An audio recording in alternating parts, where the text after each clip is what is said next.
है हमको। हमें आगे बढ़ना है, सनातन को एकत्रित करना है, अपना योगदान भरपूर करना है। मेरा निवेदन है जो इधर बैठे हैं वो सामने बैठेंगे तो आपको भी दिखाई देगा और आप महाराष्ट्री सभी संत आपको भी देख सकेंगे यदि अंत होगा। और करतल ध्वनियों से सभी संत महापुरुषों का स्वागत कर रहे हैं हम सभी इस दिल्ली के दिव्य भक्त। जिस प्रकार ये आयोजन दिल्ली में सनातन संत संसद जो दिव्य रूप लेगा और दिव्य संदेश देगा, और जिस प्रकार ये सनातन संत संसद एक ऐसा मैसेज देगा दिल्ली से कि दुनिया जिस प्रकार इसको सनातनी याद रखेंगे, भारत में नहीं भारत के बाहर भी इस सनातन संत संसद की चर्चा होगी। और आज ये 25 फरवरी को जिस प्रकार ये शंखनाद हो रहा है दीप प्रज्वलित के साथ में सभी संत महापुरुषों के साथ, आज ये पावन उत्सव है। तालियों के साथ आप सब लोग भी दीप प्रज्वलित में साथ देंगे।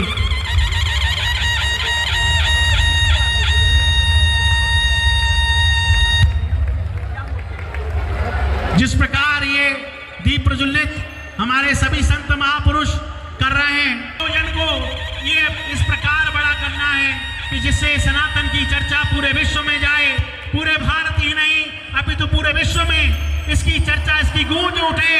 बोले सत्य सनातन धर्म की, कृष्ण जन्मभूमि की, राम जन्मभूमि की, राम जन्मभूमि की, काशी विश्वनाथ की, काशी विश्वनाथ की, सत्य सनातन धर्म की संसद है।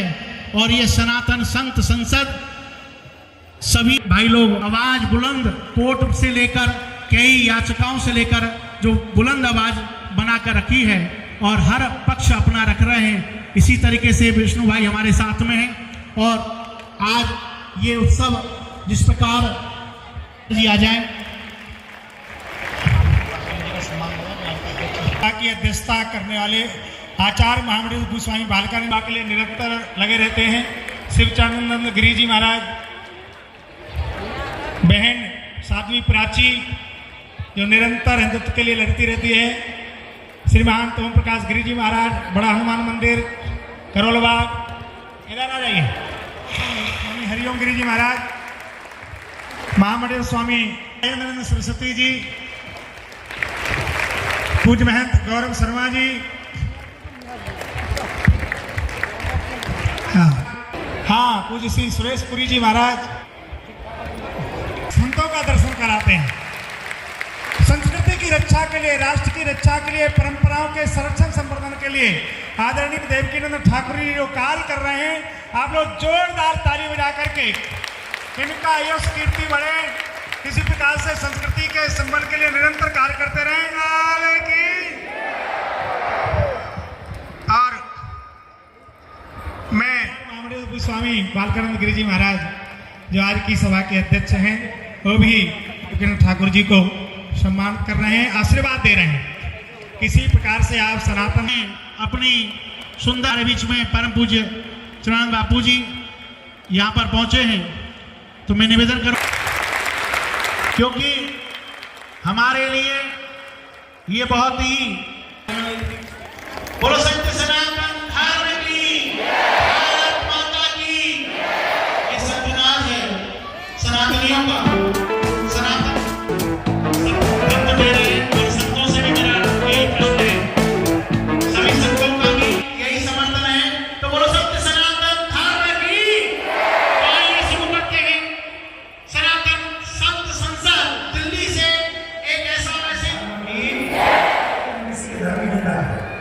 लेकिन हमारे पास राइट है कि हमारे धर्म का भी कोई अपमान न कर सके, ऐसी बात संत संसद से जानी चाहिए।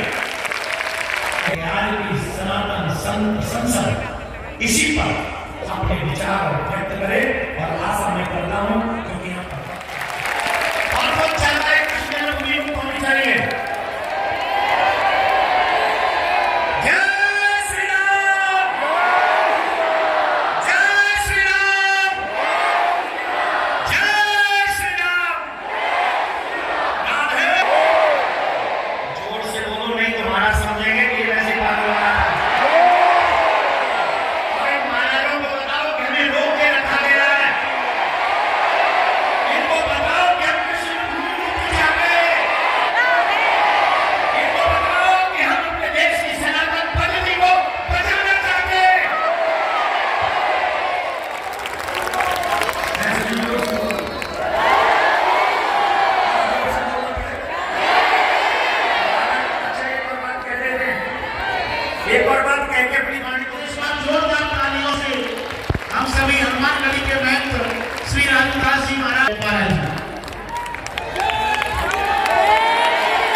वहां पर मुक्ति करके मंदिर का निर्माण महाराज जी आप भूमका करो, आपके साथ पूरा देश है।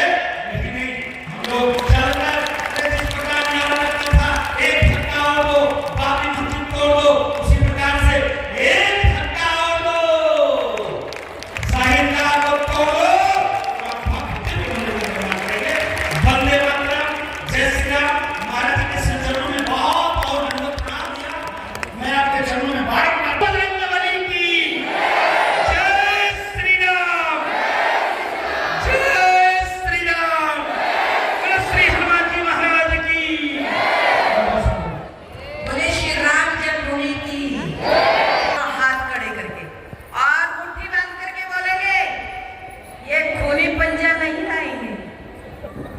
जोर से बोलिए, बोलिए जय श्री राम। आवाज अभी कम है।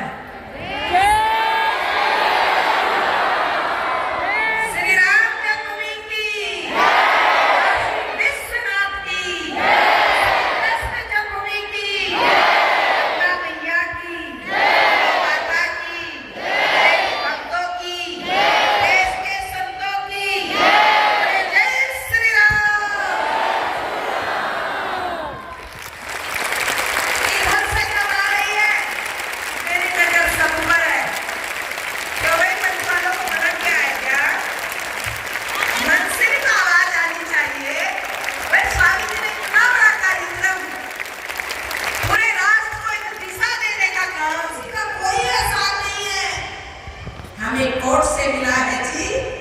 साध्वी जी ये क्या कहते हो? लेकिन मैं कहती हूँ, जो लोग ये कह रहे हैं कि किसी का कोई एहसास नहीं है, 500 साल तक उन्होंने क्यों नहीं ले लिया था कोर्ट से? अरे एहसान है, मोदी जी का एहसान है। और श्री राम। नमामि यमुनाग्रपाद पंकजं आपके पूज्य पिताजी और आप रख रहे हैं, चाहे वो काशी विश्वनाथ मंदिर की लड़ाई हो या फिर कृष्ण जन्मभूमि की लड़ाई हो, उसमें आगे इनको ही रहना है, जवाब इनको ही देना है। तो विष्णु जैन जी हमारे बीच में हैं, कृपया यहाँ से आगे वो संबोधित करें।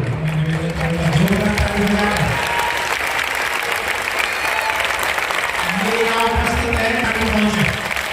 जोरदार ताली बजाइए और जोर से। ये वो शेर हैं जो कोर्टों में जाके लड़ते हैं। आप हुए, आपके पिताजी हुए, एक कहीं व्यस्त होंगे। विष्णु जैन जी का स्वागत करेंगे, जोरदार ताली बजाइए।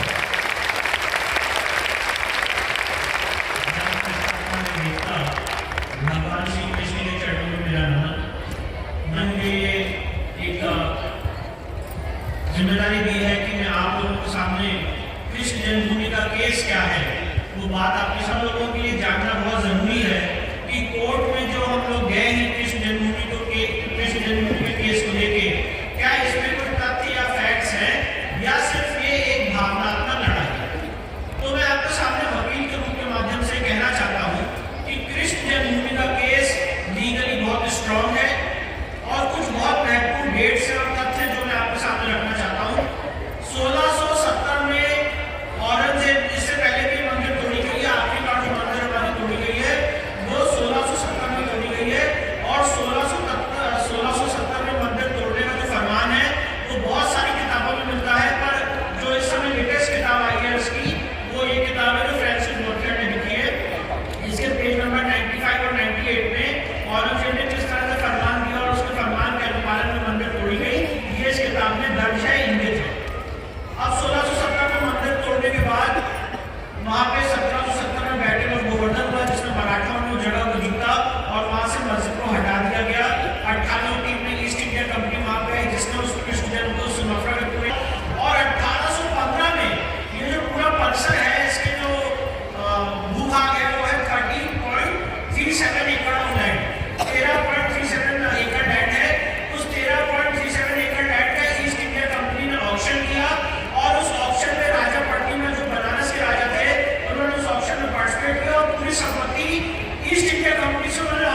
विराजमान रहेगी। तो 11 एकड़ जो जमीन है वो श्री कृष्ण जन्मभूमि ट्रस्ट के पास रही और करीब 2.5 एकड़ जमीन आज शाही ईदगाह मस्जिद के पास है। जब हमने ये ऐतिहासिक डॉक्यूमेंट खंगाले माननीय गुरुदेव जी के आशीर्वाद से, उनके निर्देश अनुसार, तो पता चला कि ये तो बहुत बड़ा फ्रॉड हुआ है, क्योंकि पूरी संपत्ति का जो मालिक था वो तो श्री कृष्ण जन्मभूमि ट्रस्ट था। सेवा संघ को ना कोई अथॉरिटी की मुकदमा दायर करने की, ना कोई अथॉरिटी की कॉम्प्रोमाइज करने की। अगर हम सब लोगों ने बड्डी मम्मी पिक्चर देखी हो जिसमें दो जो फ्रॉड लोग थे उन्होंने ताजमहल भेज दिया था, यहाँ पे कुछ वैसा ही हुआ। और इसके बाद इस सारे लीगल डॉक्यूमेंट्स को पढ़ा गया, इसको इंग्लिश से हिंदी में ट्रांसलेट किया गया, इंग्लिश में ट्रांसलेट किया गया, टाइप किया गया, और 25 सितंबर 2020 को मथुरा की सिविल कोर्ट में एक मामला दर्ज किया गया और ये कहा गया कि पूरी 13.37 एकड़ जमीन भगवान कृष्ण लला की है, ये उनको सौंपी जाए, उनको विराजमान किया जाए।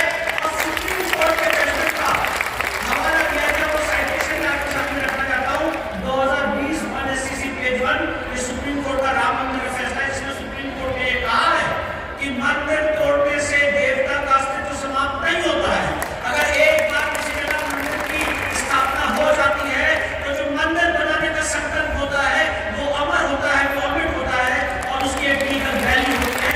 ये राम मंदिर के केस में सुप्रीम कोर्ट ने वार्न किया। इन सारी रिसर्च को लेके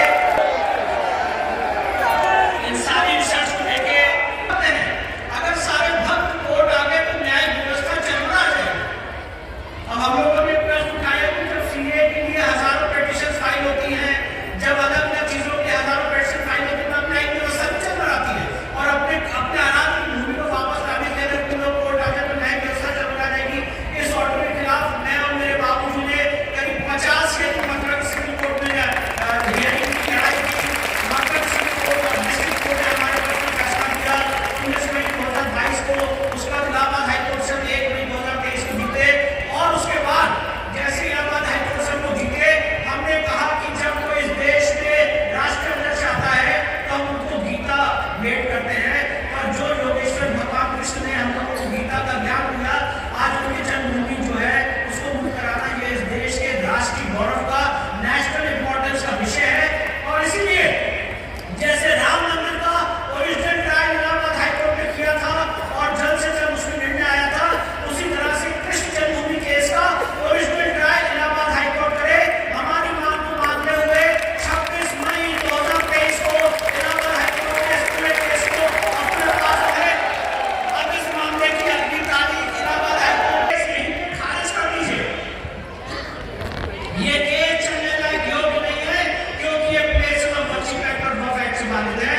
मैं इस पवित्र धर्म संसद से आज ये भी निवेदन करना चाहता हूँ कि इस प्रस्ताव के साथ प्लेसेस ऑफ वर्शिप एक्ट और लॉ एक्ट को इस देश की संसद खत्म करे। सबसे बड़ा हिंदुओं के साथ खिलवाड़ किसी ने किया है तो प्लेसेस ऑफ वर्शिप एक्ट और लॉ एक्ट आगे नरसिम्हा राव सरकार ने किया है, इसको निरस्त होना चाहिए। पर जब तक ये दोनों कानून निरस्त नहीं होंगे, हम लोग वकील हैं जैसे दिया जाता है, और उसकी जो दिया है कि कृष्ण जन्मभूमि में और काशी में और हजारों मंदिरों में प्लेसेस ऑफ वर्शिप एक्ट और लॉ एक्ट अप्लाई नहीं होता है, और उनके संबंध को सवाल है। 12 सितंबर 2022 को कोर्ट में फैसला दे चुके हैं कि यहाँ पे places of worship act apply नहीं होता है, इतना करवा चुके हैं। एडवोकेट कमीशन का ऑर्डर माननीय इलाहाबाद हाईकोर्ट कर चुकी है 14 दिसंबर 2023 को, और उस आदेश के खिलाफ जो शाही ईदगाह मस्जिद है वो सब सुप्रीम कोर्ट पहुंची हुई है। सुप्रीम कोर्ट ने उस मामले में स्टे लगाया है, पर मुझे पूरी उम्मीद है कि 29 फरवरी की जो हियरिंग होने वाली है, हम लोग अपना पक्ष मजबूती से कोर्ट के सामने रखेंगे। 7 11 की जो अपनी परीक्षा है वो इलाहाबाद हाईकोर्ट के सामने हम लोग जीतेंगे, और बहुत जल्द वो दिन आने वाला है जब कृष्ण जन्मभूमि मुक्त होगी और उसके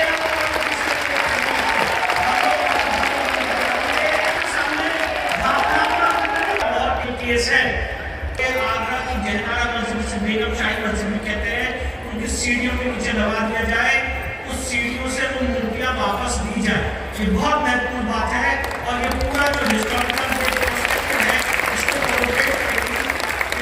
इसका ये वाला केस भी मैंने टेकअप कर लिया है, और मुझे पूरी उम्मीद है, मैंने महाराज जी से ये वादा किया है, उनके चरणों में ये आश्वासन दिया है कि ये केस भी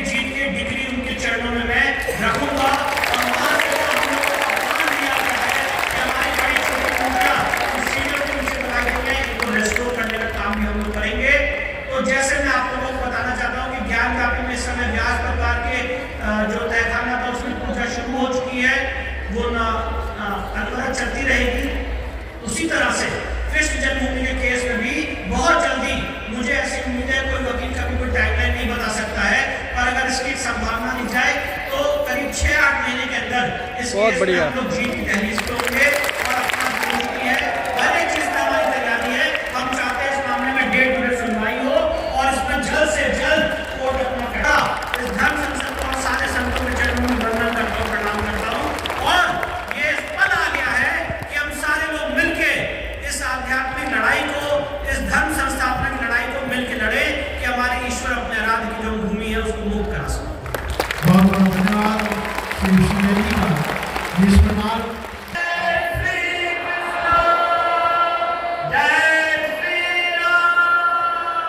बच्चों को संस्कार देना भूल गए, फिर हमको गलत गलत बातें समझाई गई, धर्म से विरुद्ध बातें बताई गई, हम उन सबको सत्य मानते रहे।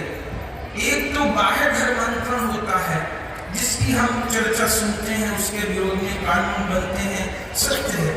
एक आंतरिक धर्मांतरण होता है। आंतरिक धर्मांतरण उसको कहते हैं जब हमारी संतान के मन में सनातन मूल्यों के प्रति आस्था कम होने लगती है। भारत माता की मां।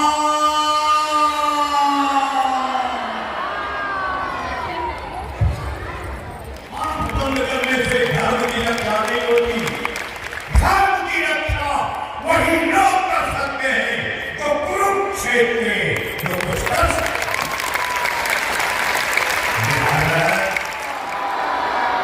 हम बोलेंगे गौ माता, आप कहेंगे राष्ट्र माता। गौ माता, गौ माता, गौ माता। और 10 मार्च को गौ माता के लिए पूरा भारत बंद होगा। बहुत बहुत धन्यवाद। वही भगवान कृष्ण का ये संदेश है जिन 5 बिंदुओं पर हमारे आदरणीय ठाकुर जी ने आपका ध्यान आकर्षित किया, जिन 5 बिंदुओं पर आपने अपने मन की पीड़ा रखी, भगवान श्री कृष्ण की वह जन्मस्थली, वह जन्मभूमि जहां पर इन आक्रांताओं ने, इन विधर्मियों ने उस भवन को, उस मंदिर को तोड़कर और हमारे ठाकुर जी के स्वरूप को आगरा के जामा मस्जिद की सीढ़ियों के नीचे दफनाया।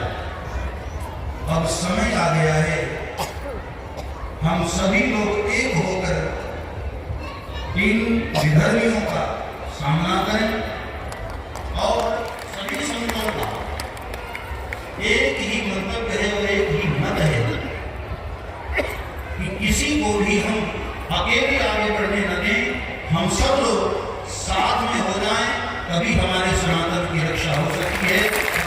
मस्जिदें बनाई मंदिरों को तोड़कर, क्या मस्जिदें बन नहीं सकती थी मंदिरों को छोड़कर?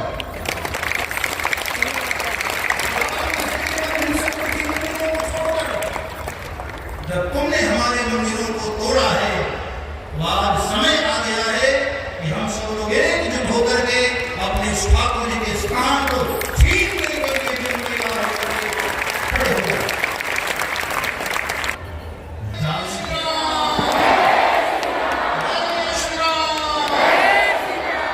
जय श्री राम, हर हर महादेव। सनातन धर्म की, सनातन धर्म की जय श्री कृष्ण। जय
रील बना